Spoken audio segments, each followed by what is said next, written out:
తెలంగాణలో రైతు భరోసా పథకాన్ని పకడ్బందీగా అమలు చేసేందుకు రేవంత్ రెడ్డి సర్కార్ కసరత్తు చేస్తుంది. ఇప్పటికే అమలుకు జనవరి 26వ తేదీని ముహూర్తంగా ఫిక్స్ చేసిన విషయం తెలిసిందే. అయితే రాష్ట్రంలోని సాగు యోగ్యమైన ప్రతి ఎకరాకు పెట్టుబడి సాయం అందిస్తామని సీఎం రేవంత్ రెడ్డి స్పష్టం చేయగా, సాగు యోగ్యత లేని ఒక్క ఎకరానికి కూడా రైతు భరోసా ఇచ్చేది లేదని వెల్లడించారు. ఇదే అంశంపై ఖమ్మం కలెక్టరేట్లో ఇవాళ మంత్రులు సమీక్షా సమావేశాన్ని నిర్వహించారు. దీనికి సంబంధించిన పూర్తి అప్డేట్స్ ను మా ప్రతినిధి శ్రీనివాస్ అందిస్తారు. శ్రీనివాస్,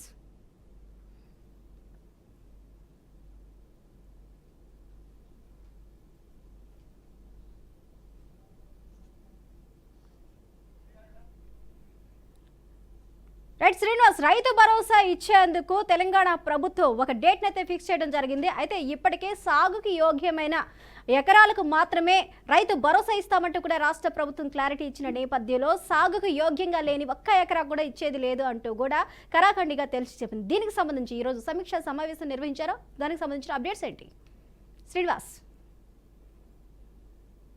తెలంగాణలోని ఇప్పటికే జనవరి 26వ తారీఖు నాడు పూర్తిగాను రైతులకు భరోసా అనేది డేట్ కూడా ఫిక్స్ చేయడం జరిగింది. దీనికి సంబంధించి చూసినట్లయితే తెలంగాణ వ్యాప్తంగా ఇప్పటికే ఒక సాగు భూమి ఉన్నటువంటి వారికి మాత్రమే రైతు భరోసా ఇస్తాము, లేదైతే సాగు నిరూపణగా ఉన్నటువంటి వాటికి ఎంతవరకు ఏమనేది కూడా స్పష్టంగా చెప్పినటువంటి పరిస్థితి.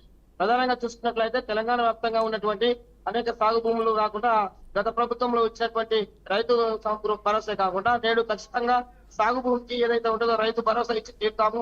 దీనికి సంబంధించి ఇప్పటికే ఖమ్మం జిల్లాలోని కలెక్టరేట్ లో కూడా ఉప ముఖ్యమంత్రి రివ్యూ కూడా చేయడం జరిగింది. దీనికి సంబంధించినటువంటి ఆదేశాలు కూడా ఏదైతే అధికారులు ఉన్నారో జిల్లా యంత్రాంగానికి కూడా ఇప్పటికే గవర్నమెంట్ సిఎస్ కూడా ఆదేశం జారీ చేయడం. జనవరి 26 నుంచి పూర్తి స్థాయిలో అమలు చేస్తాము. దీనికి సంబంధించినటువంటి పూర్తి పరమైన గైడ్స్ కూడా వ్యవసాయ అధికారుల నుంచి కూడా తీసుకోవడం జరుగుతుంది. ఏదైతే సాగుకు అధీనంగా ఉన్నటువంటి భూమికి మాత్రమే ఇస్తాము, నిరుపయోగమైన భూమికి మాత్రం ఖచ్చితంగా ఇవ్వమనేది కూడా ప్రభుత్వం తేల్చి చెప్పినటువంటి పరిస్థితి. గతంలోనే అనేక నాన్ అగ్రికల్చర్ బుక్లకు కూడా ఇచ్చి ప్రజల మీద మోసం చేసినటువంటి ప్రభుత్వాలు కాకుండా ఎవరైతే రైతు వినియోగంలో ఉన్నటువంటి భూమికి ఖచ్చితంగా ఇస్తాము, పూర్తిగాను ప్రతి ఎకరాకు ఖచ్చితంగా రైతు రుణమాఫీ కూడా ఉంటుందనేది కూడా స్పష్టంగా చెప్పినటువంటి పరిస్థితి. గతంలో మాదిరిగా కాకుండా ప్రజలకు కావాల్సినటువంటి అనేక సదుపాయాలు పూర్తి స్థాయిలోని ప్రజలకు ఉంటుందని కూడా స్పష్టం చేస్తున్నటువంటి పరిస్థితి.